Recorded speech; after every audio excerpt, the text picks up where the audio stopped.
बिस्मिल्लाहिर्रहमानिर्रहीम। अस्सलामुअलैकुम। Crime bulletin के साथ मैं हूँ सुंदुस खान। शामिल करते हैं हेडलाइंस। मुस्लिम लीग नून के सदर और साबका वजीर आजम मोहम्मद मियां नवाज शरीफ की अचानक तबीयत खराब हो गई। नैब ऑफिसर हॉस्पिटल मुंतकिल किया जा रहा है। जियाले भी हॉस्पिटल पहुंच गए।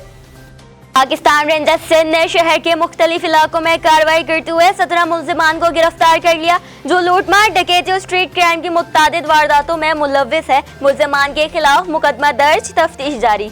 अजीजाबाद ब्लॉक 8 में फायरिंग से एक शख्स जाबहक शख्स को 7 से 8 गोलियां लगी। पुलिस ने बताया फायरिंग का वाकया इब्तिदाई तौर पर टारगेट किलिंग लगता है। जाबहक शख्स की शनाख्त फसी शेख से हुई।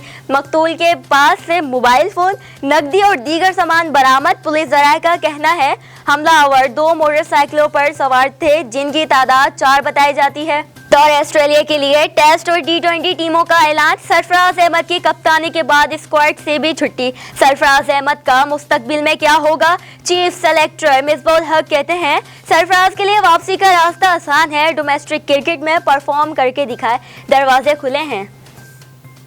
फिलहाल इतना ही। मज़ीद खबरों और अपडेट्स के लिए विजिट कीजिए हमारी वेबसाइट csnlive.tv। इसके अलावा आप हमें फेसबुक और ट्विटर पर भी ज्वाइन कर सकते हैं। देखते रहिए CSN।